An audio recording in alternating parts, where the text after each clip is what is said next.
네, 코로나 신규 환자가 다시 49만 명까지 치솟았고 누적 확진자는 1,000만 명에 이르렀습니다. 국민 5명 가운데 1명이 걸린 셈인데요. 언제쯤 증가세가 꺾이게 될까요? 백순영 가톨릭대 의대 명예교수와 코로나19 상황 정리해 보겠습니다. 어서 오십시오. 네, 안녕하세요. 예. 교수님, 오늘 신규 확진자 다시 50만 명 가까이 나왔고요. 누적 확진자가 이제 1,000만 명을 넘어선 이런 상황입니다. 100만 명 집계되는데 2년 넘게 걸렸는데 지금 900만 명이 최근 한 달 반 사이에 걸린 거거든요. 이게 해외하고 비교해도 굉장히 빠른 거죠. 네, 이거 뭐 굉장히 빠른 속도죠. 우리나라에 코로나19 첫 환자가 유입된 것이 2020년 1월 20일인데요.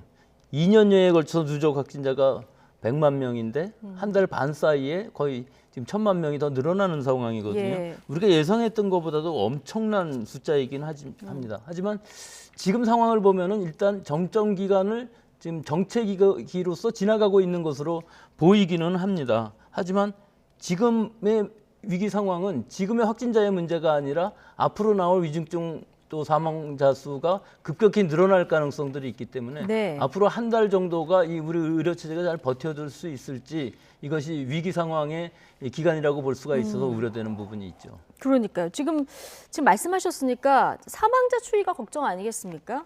아직 3월이 안 끝나는데 이번 달에만 사망자가 5,374명이에요.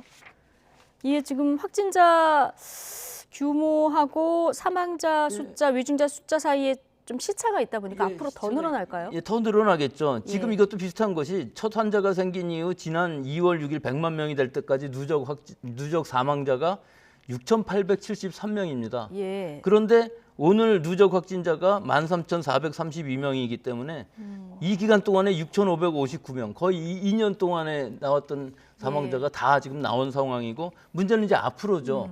이 지금의 이 위중증 환자 사망자라는 건 한 2, 3주 전에 한 20만 명 정도의 수준에서 나오는 이 사망자이기 때문에 이것이 예. 앞으로 40만, 50만 정도, 지금 한 40만 명대를 유지하고 있거든요. 한 주일 예. 동안은. 그러면 이게 거의 2배 정도 늘어난다고 치면은 앞으로 한 달간도 거의 10,000명 이상 사망자가 발생할 것으로 보이기 때문에 전체적으로 봤을 때는 한 2만 5천 명 이상 피해가 발생할 것으로 예상이 되고 있습니다. 예. 교수님, 근데 우리가 이렇게 갑자기 빠르게 그래프가 증가하는 이 가장 큰 원인을 뭐로 봐야 될까요? 제일 먼저 우리 방역 당국에서 뭐 네. 자꾸 부인은 하고 계시지만 오미크론이라는 확산이 분명히 예상되고 있는 급증 시기에 지속적으로 방역으로 완화한 것이 제일 큰 실책이었었다고 봅니다. 예. 물론 그것을 계속 유지할 수가 있었겠느냐 하는 것이지만 네. 사실은 그것을 유지만 당분간 했어도 사실은 이 규모가 이렇게까지 커지지는 않을 것으로 보이는 거거든요. 예, 그렇기 때문에 이 부분이 제일 큰 문제가 있었던 것으로는 보이고 또 하나는 다른 외국의 예와 다르게 우리나라에서는 오미크론이 유행하면서 스텔스 오미크론이라는 BA2라는 변이주가 같이 유행을 하게 됨으로 해서 네. 유행의 규모가 커지고 또 유행이 감소되는 시기도 상당히 늘어질 것으로 보이는데 이 이유는 BA2라는 것은 뭐 해외에서도 잘 알려진 것처럼 30% 이상 전파력이 강하기 때문에 뭐 병독성이 더 강하다든가 혹은 면역 회피 능력이 더 강하다든가 그런 것이 아니라 전파력 자체가 높기 때문에 감염되는 환자의 수가 늘어날 수밖에 없죠. 네. 그래서 전체적으로 규모가 커졌고요. 또 하나는 방역 면에서 보면은 이 3월 초에 개학이라는 것도 시기적으로 굉장히 맞지 않았습니다. 예. 대면 수업을 함으로 해서 학교 내에서 집단 발생뿐만 아니라 이것이 가족으로 해서 가족 내 전파까지 일어나는 전체적인 유행의 규모를 크게 하는 상황이 되었기 때문에 이 부분도 조금 3월 초 정도는 일정 기간 동안은 비대면을 좀 위주로 했으면 어떻겠나 하는 그런 아쉬움은 남는 부분이 있습니다. 그렇군요. 급증기에 방역 완화 신호를 준 부분, 개학기와 맞물려 있다는 점, 그리고 또 스텔스 오미크론이 유행하고 있다는 점, 이런 점들을 조금 더 치밀하게 대응했으면 어땠을까 하는 아쉬움을 좀 표명해 주셨는데 어쨌든 지금 말씀하신 스텔스 오미크론 BA2 지금 다 이제 곧 우세종이 될 이런 전망이라는 발표가 나왔는데 말씀하신 대로 이 전파에 하루도 걸리지 않는다 이런 보도도 나오고 있어요. 이렇게 되면은 정점의 지속 기간이 더 길어지는 겁니까? 예, 이미 뭐 정점 기간은 지나가고 있는 것으로는 보이지만 네. 이것이 얼마나 빨리 감소할 것이냐는 또 다른 문제가 되겠죠. 예. 이 오래 지속된다면 우리 의료 체제가 상당히 견디기 어려울 상황이니까요. 지금 3월의 셋째 주에 그 오미크론 중에서 BA2의 점유율이 41.4%거든요. 이런 추세라 그러면은 이번 달 말이면 우세종으로 되겠죠. 그럼 결국은 BA1이라는 오미크론과 BA2가 같이 공존하는 시기가 있겠지만 네. 결국은 BA2가 우세종이 되고 100%가 또 되는 것도 큰 시간 문제라고 볼 수밖에 없는 상황이거든요. 그렇다면은 우리가 앞으로 이 확진자의 규모가 감소는 하되 상당히 좀 완만하게 감소할 가능성이 높아진다는 걸 뜻하는 것입니다. 예. 자, 어쨌든 지금 1,000만 명 이상이 감염된 상황이고요. 근데 인구 20% 확진의 변곡점이다 이런 얘기가 나오는 거는 어떤 근거에서 그렇습니까? 이건 뭐 거의 집단 면역에 가까워지는 수준을 얘기하는 건데요.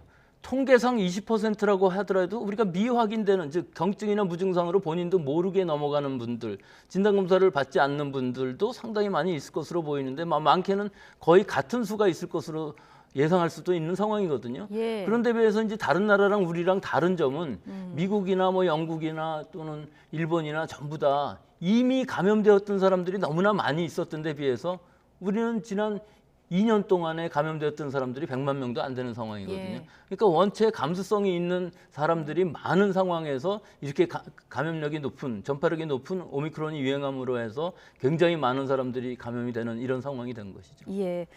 자, 앞서 이제 위중증 환자, 사망자 관리가 굉장히 중요하다는 말씀을 해주셨는데 이제 관리하려고 하면은 이제 먹는 약도 굉장히 중요한 상황 아니겠습니까? 근데 팍스로비드 지금 공급에 조금 문제가 있는 겁니까?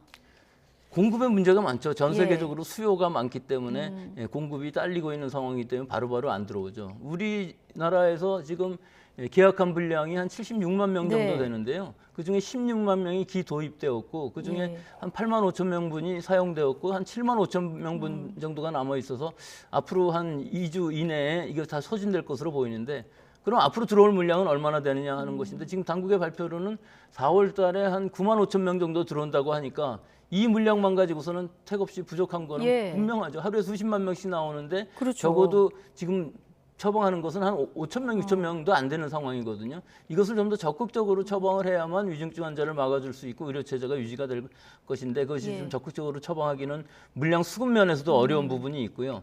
이것이 어렵다면 사실은 렘데시비르라는 주사약도 좀 적극적으로 처방을 해서 예. 이 주사약으로 인해서 지금 경증에서 위중증으로 가는 것을 막아주는 효과도 충분히 있다고 하니까 이 부분이 좀 중요한 부분까지.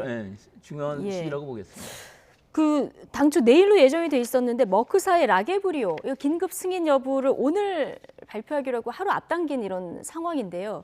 들어오면 이 치료약 부족 사태 좀 해결할 수 있는지 하고 머크사의 라게브리오 효과는 어떤지도 좀 궁금합니다. 예, 이게 상당히 좀 한계가 있는 상황일 수밖에 없습니다. 예. 좀 더 빨리 승인을 했으면 좋았었을 부분들이 예. 있는데 뭐 WHO에서도 이게 다른 방법이 없을 때는 프렘 B로 사용할 수 있다는 정도의 권고이긴 플랜 하거든요. B, 예. 프렘 B로서요.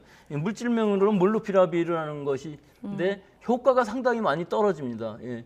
팍스로비드 같은 경우는 88% 정도 5일 안에 처방하면은 효과를 볼 수 있는 데 비해서 30%인데 값은 한 200불 정도 더 비쌉니다. 더구나 기형아라든지 암 발암성이 있다는 그 부작용 이슈도 있기 때문에 예. 실제로 처방을 받았을 때 이 수용성 환자들의 수용성도 문제가 될 수가 있거든요. 팍스로비드를 처방 못 받는 사람들한테 처방을 할 수 있는 장점은 있습니다. 즉 병용 금기 약물은 그다지 많이 없기 때문에 처방은 할 수 있습니다만 과연 그 환자들의 수용성이 있을까 하는 문제가 예. 있고요. 오늘 승인을 한다 할지라도 이게 국가 출하 승인이라든지 여러 가지 과정을 거치게 되면 적어도 한 달 이상은 걸릴 것으로 예. 보이는데 시기적으로 굉장히 늦어서 오미크론 유행이 지나간 다음에는 오히려 팍스로비드를 더 사올 수 있는 상황이 될 수밖에 없기 때문에 예. 이것은 지금 승인 자체가 너무 늦었다고 봅니다. 예. 이제 뭐 이 전염병 지나가고 나서 또 다른 전염병이 올지도 모르기 때문에 계속 이제 대비를 해나가야 되는 상황인데요. 어제 안철수 위원장이 화이자사의 로열티를 지급하고 복제약을 만드는 방안을 검토하겠다 이렇게 얘기했거든요. 이 안은 어떻게 보십니까? 그건 현실성이 없는 얘기죠. 아, 현실성이 없다. 예. 아무리 교섭을 잘해서 예. 승인을 파이자에서 혹시 해준다 할지라도 예. 그것을 준비해서 우리나라에서 식약처에서 다시 승인을 받고 또 국가 출하 승인 받고 하려면은 이거 뭐 적어도 6개월 이상은 걸릴 만한 예. 일이거든요. 그리고 뭐 실현될 가능성도 거의 없어 보입니다. 이미 우리나라 제약사들이 개별적으로 접촉은 하고 있습니다만 예. 지금 파이자사 입장에서 보면 전 세계적으로 물량이 딸리고 잘 팔리고 있는 약을 어떤 로열티를 지불하면서 우리가 한다고 해도 아마 이것을 허가해 주지는 않을 것으로 보이고요. 여러 가지 면에서 봤을 때 지금 현재로서는 기계약된 60만 명 분량을 더 빨리 들어오는 게 훨씬 더 빠른 방법이고 그 이외의 현실성은 지금 없다고 봅니다. 아, 당장을 생각하면 일단 이미 계약된 물량을 빨리 들여오는 게 더 현실적인 방안이다 말씀해 주셨고요. 인수위가 어제 발표한 그 대책 가운데 과학 방역 얘기하면서요. 국민의 항체 양성률을 조사해서 정책에 반영하겠다 이렇게 얘기를 했거든요. 이거 어떤 방식으로 하는 겁니까? 지금까지도 국민 면역도 조사는 많이 해왔죠. 네. 지속적으로 해오긴 했는데 사실은 그 숫자가 너무 적었습니다. 예. 뭐 적어도 수천 명 정도밖에 안 했기 때문에 이 상황은 사실은 전 국민의 적어도 수만 명 이상 정도의 표본 조사를 해서 연령별로나 지역별로 얼마나 면역도가 있는지 이 항체가를 조사를 하게 되면 그것이 백신에 의한 면역인지 인공 면역 또는 자연 감염에 의한 자연 면역인지 혹은 예. 두 가지가 다 합쳐진 면역인지를 우리가 구분을 할 수가 있거든요. 네. 그래서 여러 가지 정책을 시행하고 전환할 때 굉장히 좋은 과학적인 근거가 될 수는 있죠. 하지만 이 항체가라는 것도 한계가 있는 것이 항체가가 높아서 감염이 안 되는 사람이 물론 있을 수는 있습니다만 항체가가 아무리 낮아서 안 나온다 할지라도 세포 면역이 있는 사람들은 증상이 나타나지 않는 상황이기 때문에 이 면역도는 T세포의 면역도 검사는 할 수가 없기 때문에 한계가 있는 상황입니다. 따라서 필요하기는 하지만 지금으로서 우리 지금까지 해온 상황이고 좀 더 확대해서 실시하면서 우리 국민들이 지금 통계상으로는 1,000만 명이 감염되었다고 하는데 실제 모르게 감염된 사람들이 얼마나 되느냐 하는 부분들을 알 수가 있고 또 하나는 우리 백신을 접종받았을 때 점 시간이 가면서 점점 항체가가 떨어지는데 네. 그 떨어지는 상황이 어느 정도인지를 확인할 수 있는 부분들이 예. 있기 때문에 꼭 필요한 부분이긴 합니다. 예. 최근에 뭐 워낙 확진자가 급증하다 보니까 코로나19 걸린 사람이 주변에 없으면 인간관계 좀 의심해 봐야 된다 이런 우스갯소리까지 나오는 상황이거든요. 자, 걸린 사람들 또 안 걸리란 보장도 없는 것 같고요. 지금 재감염자 추이는 어떻습니까? 이게 변이주에 따라 다릅니다. 예. 델타 변이주에 감염되었던 사람들은 완치된 후에도 오미크론에 감염되는 케이스는 상당히 많고요. 예. 올해 재감염되는 숫자가 129명 정도 되는데 전체 재감염 사례는 290명 정도거든요. 아, 그러니까 근데 올해 1월부터 3월 예, 지금까지가 그렇습니다. 지금까지. 근데 이 129명도 예. 사실은 올해 초에는 델타 변이주에 감염되었던 사람들이 아, 오미크론에 예. 감염되었을 가능성이 있기 때문에 네. 대부분의 오미크론에 감염되어서 완치된 사람들은 BA2라 할지라도 재감염 사례는 굉장히 드문 것으로 드물다. 나타나고 있지만 완전히 없다고 할 수는 없습니다. 아, 그럼 스텔스 오미크론 말고 다른 변이가 등장하지 않는 이상은 재감염 우려는 좀 낮다 이렇게 보면 될까요? 예, 그렇습니다. 예, 알겠습니다. 오늘 여기까지 듣겠습니다. 백순영 가톨릭대 의대 명예교수와 코로나19 상황 정리해봤습니다. 고맙습니다.